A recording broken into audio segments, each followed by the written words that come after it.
Bonjour à toutes et à tous, vous écoutez Cinécast, le podcast qui vous recommande des films à voir au cinéma, en streaming ou en VOD. Et aujourd'hui, je vais vous parler du film Borderlands, le nouveau film d'Eli Roth, qui est sorti dans les salles ce 7 août.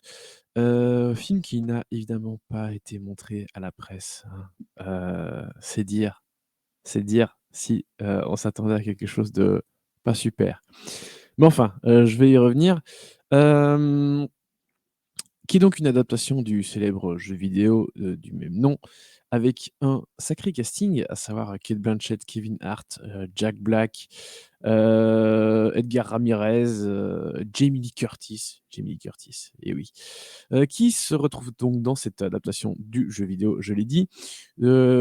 Et donc en fait, on va suivre Lilith, une chasseuse de primes au passé trouble qui revient à contre-cœur sur sa planète natale, Pandore, la planète la plus chaotique de la galaxie. Sa mission est de retrouver la fille disparue d'Atlas, l'homme le plus puissant et le plus méprisable de l'univers. Pour y arriver, Lilith va devoir former une alliance inattendue avec une joyeuse équipe de marginaux. Ensemble, ces héros improbables vont devoir affronter les pires espèces extraterrestres et de dangereux bandits pour découvrir les secrets les plus explosifs de Pandora. Un sacré programme et on en discute un peu plus longuement après un extrait de la bande-annonce. Would you look at that? A ladder! Unfortunately, my design doesn't facilitate this type of... Well, destiny awaits. Legend has it that there's this massive treasure hidden in some secret vault.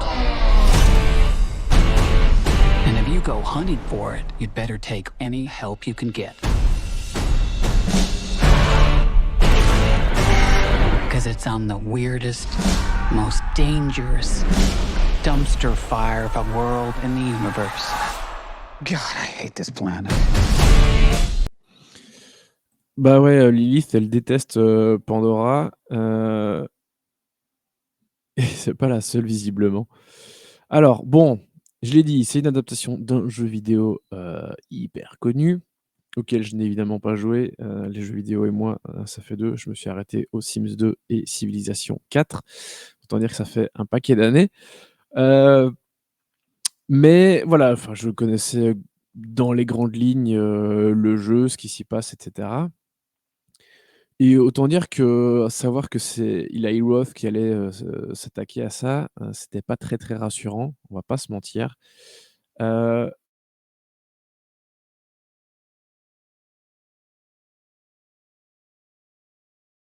Très longtemps. Et il était plutôt bien coté. C'est pour ça d'ailleurs que pas mal de stars, comme Cate Blanchett, ont pu, enfin, se sont attachés au film. Et puis Eli Roth a un peu tout charcuté et le scénariste a voulu même retirer son nom au générique. Autant dire qu'on partait pas sur des très très bonnes bases. Alors, l'histoire, ça sent vraiment le truc, effectivement, très très jeu vidéo. Et pour moi, c'est une des choses positives et négatives du film, c'est-à-dire que on est dans une quête très très classique, avec des objets à retrouver afin d'ouvrir un portail, enfin un portail, un coffre. Euh, Donc voilà, on a vraiment un type de quête, tout ce qu'il y a de plus basique d'un point de vue, jeu vidéo. Et au niveau de ces quêtes, il y a des moments dans le film qui font effectivement très jeu vidéo, qui ont un côté ludique, heu, où on sent bien ce que en tant que joueur, parce que je sais qu'il y a beaucoup de scènes, alors moi je les connais pas évidemment, mais qu'il y a quand même plusieurs scènes du film qui sont très fidèles au jeu. Et on sent bien en tant que spectateur vraiment le côté, enfin ce que les joueurs devraient faire, ou en tout cas doivent faire dans le jeu. Donc ça pour moi c'est un des aspects qui fonctionne plutôt bien. Donc ce côté-là de l'adaptation pour moi fonctionne pas mal. L'adaptation de l'histoire, je peux pas en parler plus que ça parce que voilà, mais je l'ai dit, c'est quelque chose de très, basique avec des clés à retrouver, un coffre à ouvrir, enfin voilà, on est vraiment dans le b.a-ba de la quête, et du jeu et du film d'aventure. OK, pourquoi pas, mais autant là maintenant je vois la bande annonce, ça a l'air de plutôt bien donner en bande annonce, autant sur grand écran j'ai trouvé ça dégueulasse. J'ai trouvé ça vraiment pas beau. Une espèce de bouillie numérique, comme on en a souvent malheureusement avec les mondes, artificiels. Hem et c'est dommage parce que l'univers en soi est pas mal. On a un truc un peu, style post-apo, avec des petits relents de Mad Max et ce genre de choses. Assez classique à nouveau, hein, le film a pas, réinventé la roue. Mais vraiment, je trouve que visuellement, c'est pas beau. Il y a des couleurs très, très, très flashy, fluo, qui, je trouve, dénotent un peu, alors OK, je comprends le côté, pop, bonbon, machin, qui fonctionne bien, enfin qui peut bien fonctionner, mais je sais pas, moi je trouvais que c'était un peu trop, tout le temps, partout, too much et voilà, moi ça m'a pas plu, plus que ça, malheureusement, ce côté visuel. Alors que dans l'absolu, le côté un peu fou du truc, est pas déplaisant. D'ailleurs, c'est assez, paradoxal, mais il y a des petites choses qui sont pas si mal que ça, mais c'est mal amené, c'est mal réalisé. Le rendu est vraiment pas terrible et c'est comme ça un peu dans tous les départements, quoi. Même, l'histoire, il y a des petites choses où on se dit: «OK, c'est pas mal». Il y a une scène qui ressort un petit peu du lot, mais globalement, c'est pas très intéressant. C'est même pas si amusant que ça. Pourtant des vannes, c'est un peu le concours de vannes par moment.